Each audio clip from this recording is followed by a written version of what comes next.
really say, these are not the answers. These are my ideas. And as I am told, your ideas always are mine, you know? So, okay. So here's a oh God, yeah, you're right. That's who told me.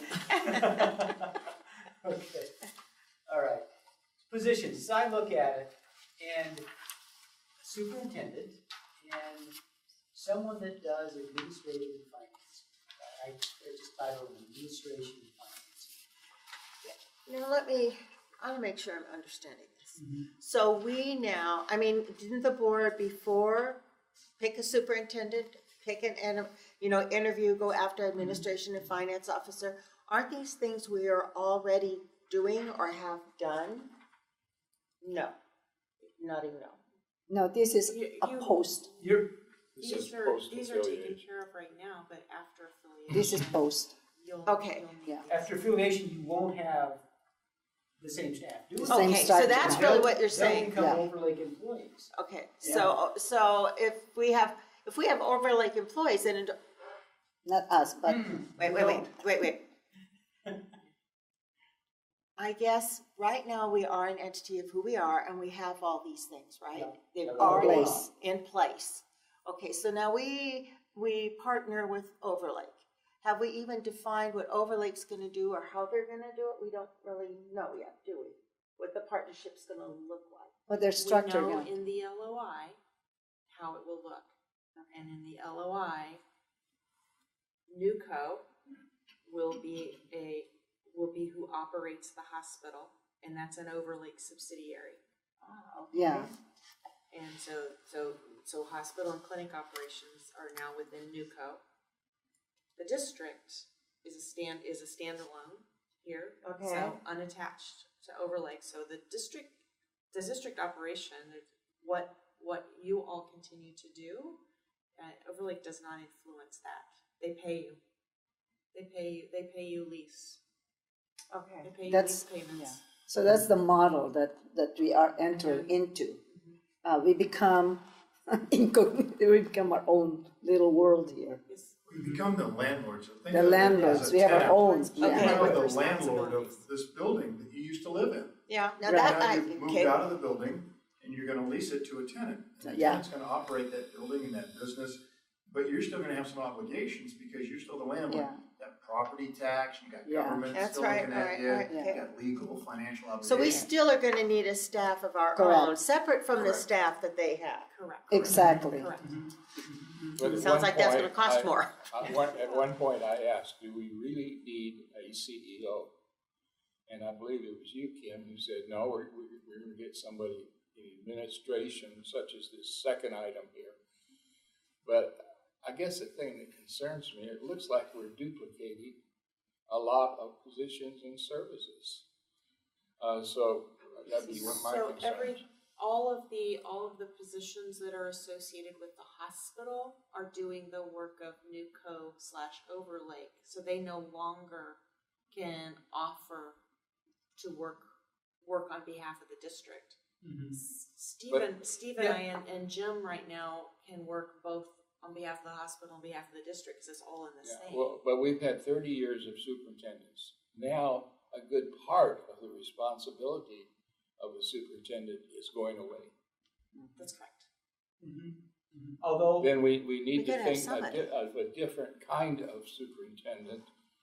And we certainly don't need to have a very high-paying superintendent. It seems like we're duplicating a lot of these That's what costs. Yeah. And With- that's a problem. Yeah. So these will, whatever lands on this page, if it's those 2 roles or more roles, that's the only place that you have costs for employees. it's the only staff you That is will the be, this yeah, is- unless we ask for it. Yeah, so this is generating the list of staff. Right. For after the post affiliation.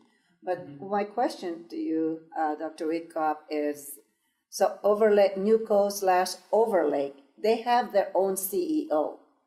Is there someone that is that CEO will also be operating or looking into the affairs of SVH, or will No. this have its own Not superintendent? in the district. They will not be. No, because Yes, Emma, the district will have their own superintendent. no, Yeah, what you're well, saying. Yep.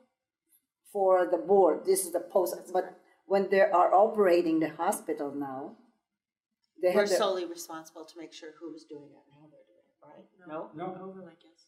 overlay. Okay. That's So what I'm then- trying to, yeah, yeah. So Overlay. clarify it for me.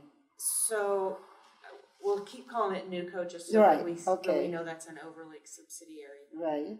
They will decide what the roles are that guide the operations within NewCo.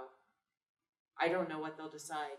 Probably something like a chief administrative officer. Okay, that's what I was Probably, looking you know, at. Yeah, just yeah. because it's confusing if Yeah, you use yeah. the word CEO because there's already one. of Right, those. that's what I was So thinking. they'll Uh-huh. probably land on something like a chief administrative Yeah, okay, officer. CAO.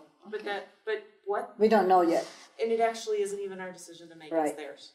Okay. It's NewCo's decision to make of how they wanna operate manage the hospital operations at that point in time. But it's whatever they decide is fine, cause it doesn't impact this conversation, cause none of those expenses and none of the work, there's just no interaction. So we're still responsible for having a superintendent for this and having administrative and finance manager. Again, that's as I think about it. It may not be right, I just kind of as a Okay. point of discussion. This is Okay. all a point of discussion. That's why I'm asking questions. But what you really got to go back to is look at the duties you're gonna have to Yeah. do. What resources do you need to do those duties? I'm still not too clear because this is a hospital district. A new entity is coming in, which is not public hospital corporation or whatever. Right. So, and the board that was elected by the constituents here in this is now moving away and becoming a landlord. Therefore, the operation becomes private now because we are not involved in the operations anymore, where we are in reality still public hospital district. Does that designation remove it from that affiliation, Skip? Well, you are still ultimately responsible for a public hospital district. Okay. It collects tax revenue, and you have to then respond and answer to the voters, the constituents. So if they're not receiving the services and you find that out, there'll be provisions within the agreement that says if you're not complying and you're not providing services, then you'll be able to say that's a breach of the agreement. So ultimately, you're still at the top responsible for the services they're providing, but not the day-to-day operations. They're going to have a C-suite. They're going to have CAOs and CFOs and CXOs and COOs, and they're going to be running this operation. Right. You're not going to be doing that any longer. You're not going to have a CMO that's going to be reporting to you. You will have one individual that reports to you that says, here's what we did last quarter, here's what we did last month, here's our reviews, here's our responses, here's the budget, here's the revenues. You'll be able to get all that information. And But we cannot be involved in asking questions. We just You can. absorb all that You can. report You will still because have- we are not involved in the operations. How do we get involved? you will build that into your We don't wanna affiliation agreement that says we want certain reports about certain aspects. This is when we want them, how often we want them. This is what the dashboards need to look like. This is what the criterion need to look like. Here's what we're going to monitor. Similar to what Dr. Whitcup has been sharing with you the last several months, you can probably get the same kind of information down the road from them. You'll be able to monitor that. But there is a concern that there was a time when Overlake had the opportunity to become a public hospital district, and they decided not to because they didn't want to have to comply with a lot of state laws and regulations. But I'm concerned about issues like the Open Public Meetings Act, the Public Records Act. To what extent is Overlake going to be obliged to respond to those acts Part of the operational. on the operations side? Yeah, They are not required because they are not a public entity or yeah. a That's public that's agency. the confusion. But- don't have to comply with it. But we have that obligation, and if we contract with someone, doesn't that transfer that obligation to the? Any records that you receive from them and you take possession of, those do become a public you hold them, you possess them, unless you have an exclusion because of proprietary information you can't disclose, then yes, that will be a record that would be subject to the Open Public Meetings Act or Public Records Act.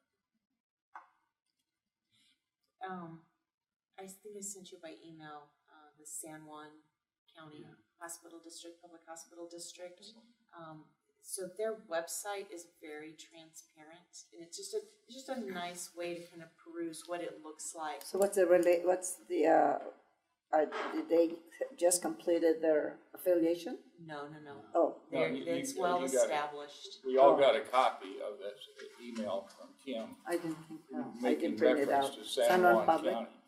San Juan So County that's probably the Public easiest Hospital. way to deal with it. Yeah. And so on their website, it demonstrates, because you're seeing the website, you're seeing the Public Hospital District, San Juan County Public Hospital District number Whatever. 1 or 2, it doesn't matter. It's one. One, and then they are talking about the hospital in our district is operated by Peace Health, a private entity who isn't subject to the Open Public Meeting Act and the Public Records Request. But they talk about that relationship, and they do a nice job of describing it, of how their responsibility as a public hospital district is to make sure that there's adequate healthcare services provided. They've chosen to do it they contract it and have Peace Health do it through exactly what is being contemplated here, which is a lease arrangement. So I just think it's a nice way to actually see it already in action. A lot of what we've been talking about doing. Don't get sucked down the path. They also provide ambulance services, so just ignore everything you see about that, because that's not us. But they're pretty good to keep those two very distinct. So just keep your eyes away from the EMS and that will keep it from getting confused.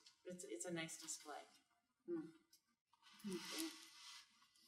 When you do that website, if you look at their subsidy agreement, it goes through all the recitals and talks about the district has the authority and the district has powers and their taxing authority, and they break that all down, and they've had a couple of amendments. That occurred back in 2009, and so it's been going on now for about 10 years. So it's pretty, as Dr. Wickup said, it's pretty well done. You can track how they do that and their agreements, and they talk about their rights. It's a lengthy document, so if you really can't sleep, it's probably. Have David read it for all of us. Very What good. do you want, Dr. Cox? But there's a certain transparency that's nice, because you can see it. They also have their lease agreement in there as well. It's attached to their subsidy agreement. You can read what their commercial lease agreement looks like, how they lease their premises to Peace Health. Okay. Give you kind of a good idea and get you thinking. That's what we're trying to do. There's so much to Let's absorb. start thinking about this. So Steve's proposal here is just at a starting point saying, I think that it can be pulled off with two positions, as long as both of those positions are really strong, like this. The final solution may be that it's three, and that's broken apart. But I think your proposal is try it with two really strong positions. Two strong to get some positions, and it's me thinking, okay, Yeah. and it's meant to start discussion. And when we do, let's just say hypothetically we do have that, we need a place to have them housed. The East Campus will no longer be part of it's not part of the lease agreement. So Right. that East Campus belongs to the board. District, yeah. So that is probably where we can do all our business, property leasing management, infrastructure, and the superintendent and the finance manager be housed, so. Because we won't have any house, we won't have home, and, lease someplace else that way. right? So Would we that's, not have anything in here? I mean, even if. No. Okay. you see, that's why we really have to absorb many of these things and Yeah. do This is gonna take study a it, while. it is. I have a heck of a lot of questions. Okay. That's what this is. That's right. That's exactly what What this I is. would like to do, since some of them may be elementary to others, I'd like to have an opportunity to sit down with Steve and Steve explain some of these things to me. Oh, I'd be happy to meet with you. Any of you that want to meet with me. You can meet. I think that would be useful. Things in terms of, infrastructure and all the things we There's need lots to, of questions. stuff about that we this. need to get there. I'm very concerned about the bottom line cost in providing health care to the people in the district. How much of this is duplicative? We're bringing in Overlake, and we're going to have lots of executives from Overlake. We're going to have these two executives. We're going to have all these obligations. It just seems to me that if someone were from the outside were to calculate the bottom line cost of this and whether this is an efficient way to deliver health care to the community, I'm just not sure. And that's why I'd like to have an opportunity to talk with I think Steve. it'll be a great conversation to have, because in the course of the conversation will be an opportunity to actually identify the places where there's actually efficiencies gained. Yeah, I'd through the like to know about some of the Yeah. efficiencies Yeah. gained. I haven't seen Right, them and yet. really do the, either efficiencies gained, so cost reduction in healthcare, or neutral. Yeah. That it actually doesn't drive it up, because right now, there are duplications if you compare Overlake to us. Well, yeah, well, you could say that Swedish Overlake. Exactly. Valley, Exactly. I mean. And as soon as you come together. University of Washington. Yes. There's tremendous Yes. duplication, but here we are creating a duplication possibly. And so, but I don't want to do it. It'll be a great conversation, because I think in the end, it'll feel like there aren't, but I think you have to go through the conversation to We get have to a that spot. visitor here that's spoken with us about the verdant model that's used up in Edmonds. And I'd like to have somebody from Verdant come in here and explain what that's all about and whether that could be built into what we're doing here. Or maybe, That is, I'm sorry, that is exactly what could fall in that other section that we were talking about, is when we get to ready to flesh that out. That is exactly what we can do. It's a great idea. well, we like to look at San Juan County Public Hospital District. I'm just thinking maybe to ease some of our, especially my concern, my confusion, to have this one of the representative from this district maybe come and give us their insight on how they proceeded with their affiliation and what made them unique and successful. Because are they on the same characteristics that we do have here? Say that again. On the Is one? that, yeah, the San Juan, do they have the same characteristics, environmental and all that we have here? Because SVH is completely, meaning Snoqualmie, the valley itself is growing and becoming more, I would call, richer community, whereas San Juan is a different different kettle of fish, I'm gonna say, right? So the comparison is different. So how does San Juan become a unique and different? That it seems like you really feel they are the best model to follow. They're the model out there, because what they've done is what we're proposing doing, which is private entity running the hospital district and the public hospital district serving as the landlord. Okay. That's the reason why I identified them as something worth looking at, just because you can see it in action. It's not, we don't have to imagine it, we can actually see it in action. The other place to look is what's gone on up in at Swedish Edmonds. But that one's harder to see because it's not a public hospital. It's the public hospital district relationship is different. The richness of that agreement is not the same as what we would be experiencing. So it feels like it actually might misrepresent what we're proposing doing. The San Juan experience is much more in line as far as just the financial richness of it. And the other difference is where we're doing an affiliation, like we're already managing the hospital and we're transitioning operations. The San Juan story is different. Mhm. What they were operating was just a really amplified clinic, kind of an amplified clinic and urgent care. And they said, we actually need a hospital, but we can't pull off hospital. They're not critical So access. They are, They are. but they just couldn't pull off I see. hospital. That's why they brought in the partner, Peace Mhm. Health, to actually build. So they built the hospital and occupy it. So their story of getting to this place is slightly different than ours. Their end result is exactly what is being proposed through the LOI. So Commissioner, let me offer two pieces of information about Peace Health that might help what happened up there. San Juan Public Hospital District Number 1 was created in 1989, and it was going to operate what was called the Inter-Island Medical Center. It was just a little medical center. It wasn't really a hospital. But the center, because it wasn't a hospital, and billing for emergencies like a broken arm at 3 a.m. proved too expensive. So they said, how are we going to get out of this box? We're going to lose money and we can't afford this. We're not going to provide good service. They contracted with Peace Health. Their numbers are really easy to track. They collect $1 million in tax revenue each year. Of that $1 million, they give 92% of it, $920,000 to Peace Health to run the hospital. They keep 5% of it, $30,000, to do whatever they want in the community, to look at community needs assessments, the programs that you've been talking about. And their administration to maintain the public hospital district is 3%, $30,000. So that's how they spent that $1 million.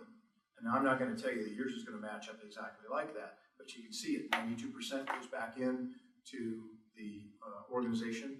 The services and the business. Exactly. 5% to do these additional other programs, 3% for administration. And they have a limited staff. No, wait a minute, I'm lost. The 92% San Juan gave to Peace Health, Yeah. Yes. but that's not the same model that we have here, Not the right? same We're exact not model, gonna give but- that to them. But when Okay. you think about it, the revenue that you take in, Right. where is that going to be expended? You've got your bonds to pay. In essence, Mhm, you're mhm. going to Right. be managing that operation. Yeah, they were able to retire some of their bonds as well, which you would want to look at in the future. I think that's why we're in this hole, why we are here, because of that. Otherwise, we probably would, one of the, yeah. Anyway, okay. Unless Commissioner Pollard have any more. All right, we have plenty. I do too. We'll keep coming back. I do to too. this We'll because just it's go back. complex. Yeah. I have lots more. Okay, and we'll have more as we continue. Mhm. This was just me and Kim, mostly me saying, okay, if I was gonna take those duties that we talked about, how would I divide them between the superintendent and the administrative and finance person? And higher level goes to the superintendent, more of the transactional stuff goes to the administrative and finance person. So, superintendent, district oversight of trust accounts. A lot of money held in trust. In other words, neither side can touch it, flows in and flows out, and it's with like US Bank, our current trustee. So manage that. And make sure that the district adheres to its bond payment schedules, the tax-backed bonds, LPGO bonds, and revenue bonds. Manage the bond covenants. Got to make certain financial targets, make sure and track those. The point of contact for the CPA audit and the state audit. State auditors are going to want to come in. I would anticipate the district will still want to have a CPA firm come in. Hire, termination, and establish pay rates, the HR, high-level HR functions. Manage insurance coverage. You have to have insurance coverage. Property coverage and liability coverage. Oversee real estate maintenance. East Campus got to be maintained and such. Manage legal issues, working with outside counsel. You know, with the kind of funds flow you have and such, and just things that happen, you have to go to an outside counsel, go to an attorney. Let's see. Lease, manage the compliance with terms of the affiliation. Collaborate. There are going to be a lot of things that have to be done. Collaborate with community service organizations as required or as the board wants to. We talked about Board-related duties, compliance duties, and treasurer, liaison with the treasurer, or the district treasurer is. The administrative and finance person, collect and manage revenue, have it coming in, direct where it goes, make sure it goes, and report to the superintendent. Produce an annual budget, work with the commissions and the superintendent and board. This is really kind of a staff account. Have probably do accounting on QuickBooks, which is a very robust, small accounting package. Payment of warrants and payroll. You guys are still going to get paid. You got a couple of paychecks, probably. Some human resource policies. Do the required record keeping for payroll taxes, benefits, payroll records, and then administrative and filing. Make sure you keep the records that need to be kept for the district. So it's divided those up. And you see that he did a really intentional checks and balances so that with only 2 people, you really have a lot of risks, and so you want to make sure that. So you have to segregate the duties here, make sure there's. We've got, when we talk about outsourced services, something that kind of goes to that. You only have 2 people, so you need equal oversight. So just we'll get to that in a few minutes. Are you ready? Back? No. FTE requirements. I just we said, okay, 1 full-time each. May not need that. I don't know. Do some more research we have to do. Yeah. What kind of requirements? Superintendent should have some management experience. An MBA or an MHA would be preferred. The administrative person, some years of accounting experience, because you're going to have to run an accounting system. Small, but it's can be somewhat as complicated as what we run here. And if you get someone with a master's or a business degree and a CPA, be preferred but not required. So that's my thoughts. Now go to outsourced functions. Okay, legal counsel. You're going to have legal counsel. You're going to talk to a lawyer. And skip we like to tell lawyer jokes. No. Okay. Annual CPA audit. The third one is a quarterly control review. Because I got to thinking, there's a lot of money flowing through. And I talked to Moss Adams, the partner review. I said, okay, what would you charge if every quarter CPA came out and sent somebody out to just look at the controls and make sure, okay, give the board confidence, everything is professional, there's nothing illegal is going on. When you have a lot of money and only 2 people controlling it, there's always a question because you only got 2 people. Right now, if I started to go crazy and did something with the money, we'd have our controller knocking on Kim's door immediately. We haven't got that oversight. Moss Adams said they charge probably about $3,000 a quarter to do that, $12,000. I just wanted a number. What that would be. And then district treasurer function, should consider moving that to the county, which it was, probably 8 or 9 years ago. It was with the county, after the county issued treasurer. So some outsourced functions there in the control area and in the legal area. Needs some outsourced functions. And I think those are my thoughts. I'm sure they're not the final answer, but it's to start a conversation. It's a lot. It's a lot. It's a lot. And it's hard to figure out how it's all gonna fit together. It's like a puzzle. Like you've shown us all these puzzle pieces that look like they can go anywhere, but we all know they have to go a specific spot. And this was really to show you that there is some complication. It's going to require some thought and more work to design this.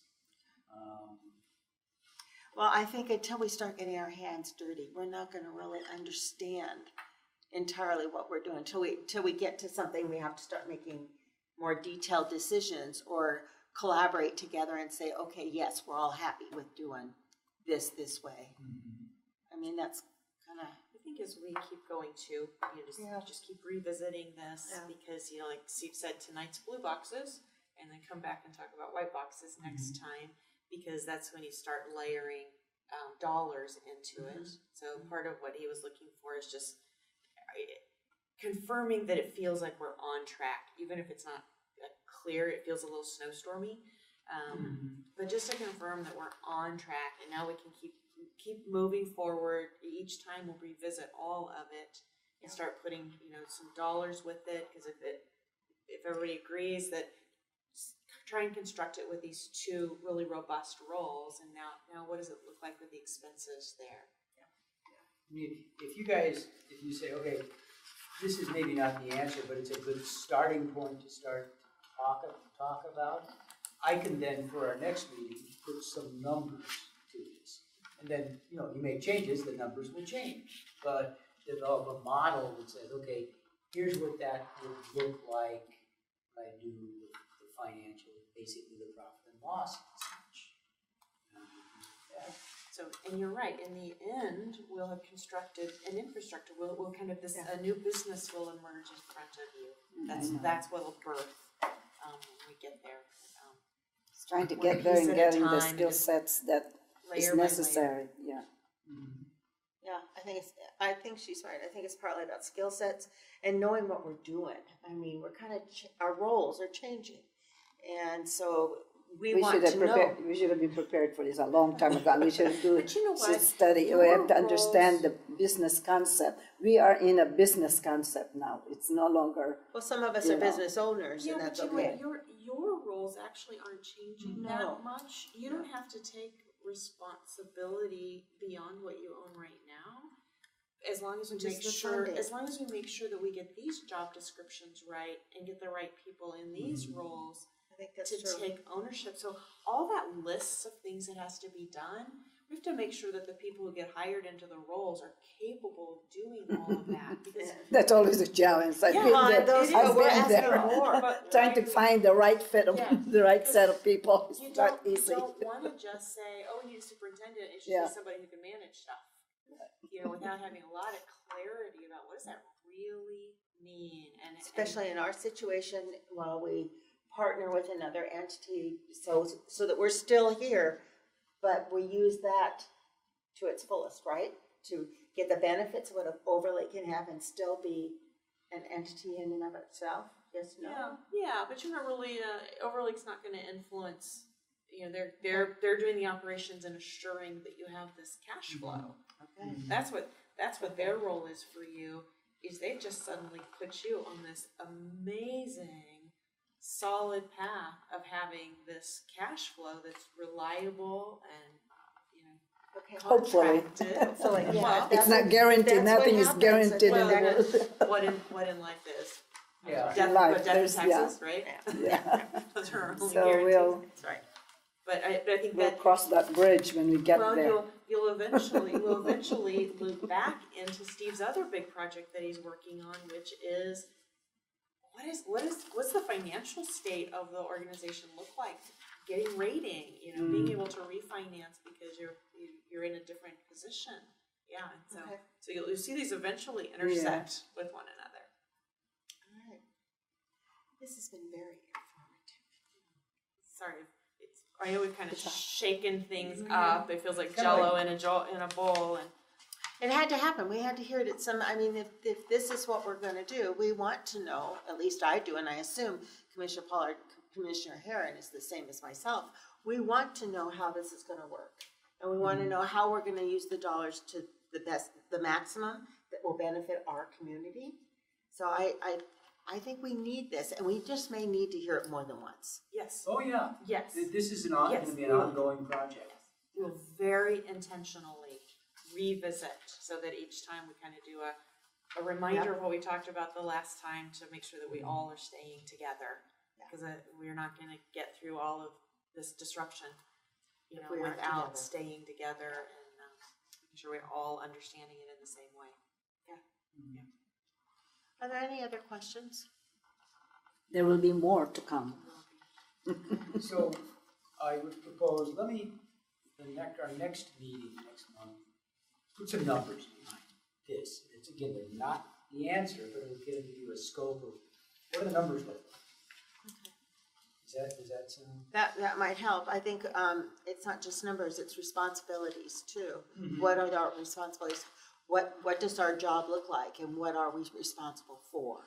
So that I think everybody that's here takes their If you role do- seriously. If you do put the numbers, well, are those numbers gonna be factual or hypothetical? They'll be as good as I can get. Yeah, because we really wanna see where we I stand. will get reasonable numbers. I mean, I know what insurance will cost. I know Right, what at least have resources some- for that kind yeah. of stuff. Yeah. Close approximations of, They're gonna be as good as I yeah, can. to be more factual. A good idea of salary, you know, Yeah, these because we roles really- and these, yeah. and these skill sets. Yeah.